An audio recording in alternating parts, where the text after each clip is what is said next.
पारखी संत थे, अखंड बाल ब्रह्मचारी थे, किसी प्रकार का कोई विकार उनके अंदर नहीं था, किसी प्रकार की मानंदी जीव के ऊपर नहीं थोपी। एकदम पक्का काम था साधु श्री कबीर साहब जी का।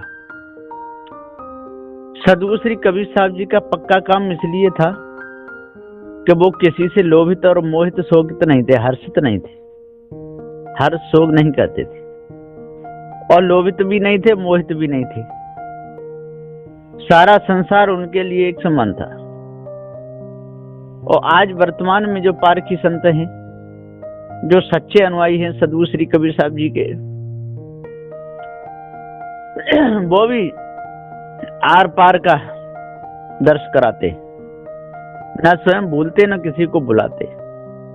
कहें कबीर ये बीच के बल्कि और की और जो बीच के हैं, अधकचरे हैं, इनको पूरा ज्ञान नहीं है।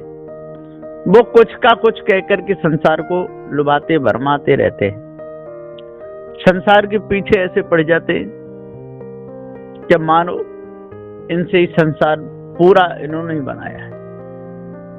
सदगुरुदेव जी कहते हैं कि भाई ये जगत अनादि है, ये संसार अनादि है, और आप इसमें अपने स्वरूप को भूल गए। आप भी अनादि हैं, लेकिन जब जब आप मनुष्य खाने में आते हैं तब तब आप अपने आप को भूल जाते हैं, अपने को ब्रह्म मानने लगते हैं, अपने को आत्मा मानने लगते हैं, और इतना मान लेते हैं कि बस पूरे विश्व का मालिक मैं ही हूं। साहब कहते हैं कि भाई विश्व के मालिक तो आप नहीं हो, लेकिन जिन कर्मों के द्वारा आपको बंधन मिलता है, आपको दुख मिलता है, उन बंधनों को त्याग सकते हो। और यदि उन बंधनों को सबको त्याग दोगे, जानकारी पूरी हो जाएगी, तो आप सदा सदा के लिए संसार सागर से छूट सकते हो, बच सकते हो। नहीं तो इस संसार में बड़े बड़े ज्ञानी, बड़े बड़े ध्यानी आए और चले गए, न तो शब्द जाल को त्याग पाए, न स्पर्श को त्याग पाए, न रूप को त्याग पाए, न रस को त्याग पाए, न गंध को। इसी में फंसे रहे। कोई शब्द के चक्कर में पड़े रहे, कोई स्पर्श के चक्कर में पड़े रहे, और पूरा जीवन चला गया शब्दों के पीछे दौड़ दौड़ करके। ये शब्द कहां से आया ये देखते हैं। यदि उनका कोई गुलाम है, उसके मुख से आया तो ठीक है, बढ़िया आया, और जरा भी अलग है उसके मुख से आया, चाहे न्याय निर्णय का ही क्यों नहीं आया, बस उसको अपमान करने लगेंगे।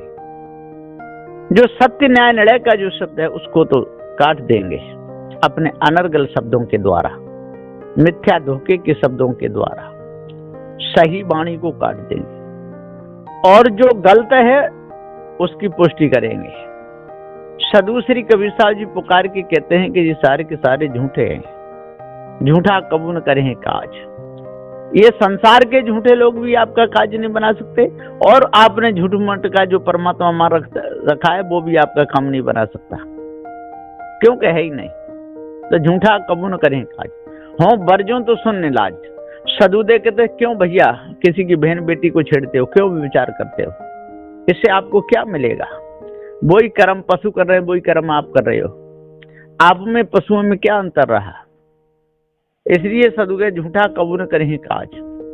झूठे लोग माँ बहनों को दिलासा देते हैं, साथ में ले जाते हैं, और बीच मार्ग में जहां मौका देखते हैं वहीं पर पशु बन जाते हैं, पशुओं के कर्म उनके साथ में करने लगते हैं। बेचारी वो भी क्या करे, कुछ नहीं कर सकती है। तो सदगुरुदेव जी पुकार के समझाते हुए कहते हैं कि हे निर्लज्ज लोगों, हे पापी पाखंडियों, अब शर्म करो जरा, और इन कर्मों को त्याग दो, मानवता धारण करो, पशु वृत्ति को अपने अंदर से अलग करो, झूठा कबूल करें काज, हो बरजों तो सुन लाज। बहुत से लोग दस्तखत करवा ले जाते हैं, बिल्कुल आपका काम बनने वाला है, सब आपके नाम हो जाएगा, और दूसरे की संपत्ति को अपने नाम कर लेते हैं, उनको अंगूठा दिखा देते हैं। बेचारे लोग परेशान हो जाते हैं, करें तो करें क्या, कुछ भी नहीं कर सकते। तो साहब कहते हैं कि आज वर्तमान में जो अपने आप को जान लेगा और समझ लेगा कि मेरे ऊपर कोई और दूसरा कोई है नहीं। जिसको मैंने अपने ऊपर माना है वो मिथ्या झूठी कल्पना है, और इसी कल्पना में सारा संसार अनादिकाल से जा रहा है, और इसी कल्पना में विषय भास में मैं भी चला जाऊंगा। एक दिन ऐसा आएगा, कर्म का दंड मुझे भोगना ही पड़ेगा। जब ऐसा पूरा पता चल गया और सभी प्रकार से सावधान हो गया, पारकी संत गुरुजन मिल गए, जड़ चेतन का भेद समझ में आ गया, माया का जाल पूरा समझ में आया, ईश ब्रह्म परमात्मा का जाल पूरा समझ में आया, धोखा जब समझ में आ गया तो फिर वो कभी धोखे में पड़ेगा नहीं।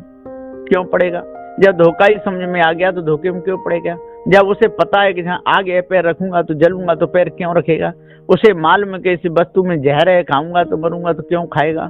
इसी प्रकार से विषय विकार जो मेरे लिए जहर के समान है, ऐसा यदि मनुष्य को पता चल जाए तो उनमें कभी नहीं फंसेगा, कोई सवाल ही नहीं है ना। हम इसलिए फंसते हैं कि उसको विष को अमृत मानते हैं। विष को अमृत कहेगा मारा, विष को तो अमृत कहता है और अमृत को विष कहता है। ऐसा संसार में लगा हुआ है, ये सारा संसार का ही खेल है। और जब तक हम इस संसार के खेल में बने रहेंगे और देखते रहेंगे इस नाच तमाशे को, इसमें हर्षित और मोहित रहेंगे, हम तमाशा बन जाते हैं। आते तो हैं तमाशा देखने के लिए, लेकिन बन जाते हैं तमाशा। सदुदय जी कहते हैं, तमाशा देखने वाले तमाशा देखकर आना, कहीं ऐसा न हो जावे तमाशा खुद न बन जाना। लेकिन सारे संसार में लोग तमाशा बन जाते हैं, है ना, तमाशा देख नहीं पाते। आए थे तमाशा देखने के लिए और बन गए स्वयं तमाशा।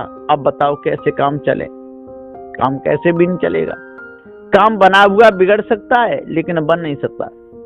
इसलिए आज अपने आप को हम जाने और सभी प्रकार के भ्रम को हम दूर करें। एक सिद्धांत है सरगुण और एक सिद्धांत है निर्गुण। तो सरगुण और निर्गुण दोनों सिद्धांत जीव की कल्पना है। जो निर्गुण जो सिद्धांत माना है वो ब्रह्म आत्मा परमात्मा, और जो सरगुण जो सिद्धांत माना है उसमें ईश्वरवाद है। तो जो सरगुणवाद को और निर्गुणवाद को जो त्याग देता है वो जनैया चेतन जीव, जिसे अपने आप स्वरूप का ज्ञान हो जाता है, वही पारखी है। सबका जनैया पारखी पारक स्वरूप तू सबका जनैया है, तू पारखी है, तू पारक स्वरूप है। और जब जिस दिन तू अपने आप को तू भूल जाएगा उस दिन संसार का गुलाम बन जाएगा, है ना। विषय वासना में फंसेगा, नर है तो नारी के शरीर में आएगा और नारी है तो नर के शरीर में आएगी। ये घट बदलाव होता रहता है कर्मों के अनुसार, है ना। और यदि वर्तमान में सारे भेद को तू समझ लेगा, शब्द स्पर्श रूप रस गंधा और पंच विषय वश जीव है अंधा। पूरे सारे संसार के जीव अंधे हो गए, है ना। आज से आत्मा राम है मन माया कृतनाथ। सदुदय कहते हैं कि इन लोगों ने जो अस्थि जो आत्मा राम को जो माना, अपने से भिन्न माना, वो मन माया कृतनाथ है, वो धोखा है, वो झूठा है ना। इसलिए इस भ्रम को अपने अंदर से त्याग देना चाहिए। आज से आत्मा राम है मन माया कृतनाथ, या की पार्क लयता बीजे गुरुमुखास। यदि इसको समझना है और समझ करके इस माया जाल से बचना है और भ्रम जाल से बचना है, तो अच्छे प्रकार से पारकी संतों की शरण में लग करके और बीजक को पढ़ो गुरुमुख से। और जिस समय आप गुरुमुख से बीजक को पढ़ लोगे तो आपके अंदर से सभी प्रकार की कालमा निकल जाएगी। कालमा आपके अंदर रहेगी नहीं, कालमा नाम की कोई चीज नहीं रहेगी। कालमा जब ही रहती है, जैसे आलसी जिस जगह आसन लगाएगा वह जगह गंदी रहती है आलसी की। और यदि पुरुषार्थी है बढ़िया तो हर समय झाड़ू लगाता रहेगा, जाला हटाता रहेगा, सफाई करता रहेगा तो वो जगह साफ रहती है। और आलसी है तो वहां झाड़ू लगाएगा ही नहीं, वहां बैठा रहेगा, खाता पीता रहेगा, कचरा और फैला देगा, लेकिन वहां सफाई नहीं करेगा। जो भी वहां पर जाएगा उसको अच्छा नहीं लगेगा। ठीक इसी प्रकार से मनुष्य जन्म में आकर के और जिसने कालमा फैला ली, जिसने गंदगी फैला ली, है ना, शुद्ध सफाई जिसने मन की नहीं की, विषय वासना भ्रम जिसने नहीं त्यागा, जीव के ऊपर किसी ईश ब्रह्म आत्म परमात्मा को मानता रहा, कल्पना में पूरा सारा समय गमाया, तो समझ लो को उसको कुछ भी नहीं मिलेगा। पूरा जीवन हाय हाय में जाएगा। हाय हाय में सारी बीती उमरिया, खटपट में सारी बीती उमरिया। सारी उम्र खटपट में जाएगी, हाय हाय में जाएगी, मिलेगा कुछ भी नहीं। इसलिए आज यदि आप अपने आप को जान लोगे, पार की संतों की शरण में लगोगे और निर्णय जो संत हैं, जो सत्य न्याय निर्णय का उपदेश बताते हैं, जो अष्ट महासद्गुण जिनके अंदर हैं, 10 दोषों को जिन्होंने अपने अंदर से त्याग दिया है, पूर्ण वैरागमान संत हैं, जीवन मुक्त दशा में ठहरे हुए हैं, ऐसे संतों की यदि शरण में लगोगे तो आपके अंदर से सभी प्रकार की कालमा निकल जाएगी, रहेगा कुछ भी नहीं, बिल्कुल कचरा निकल जाएगा, रहेगा ही नहीं। जैसे तांबे के बर्तन को यदि नींबू लगा करके अच्छे प्रकार से धो दिया जाए तो एकदम निखार हो जाएगा, शुद्ध हो जाता है। ठीक इसी प्रकार से मनुष्य जन्म में आकर के पार की संतों की शरण में लग करके जड़ चेतन का भेद अच्छे प्रकार से समझ में आ जाए और ये ईश ब्रह्म आत्म परमात्मा की सारी कल्पना अंदर से निकल जाए तो जीव शुद्ध रूप में अकेला है।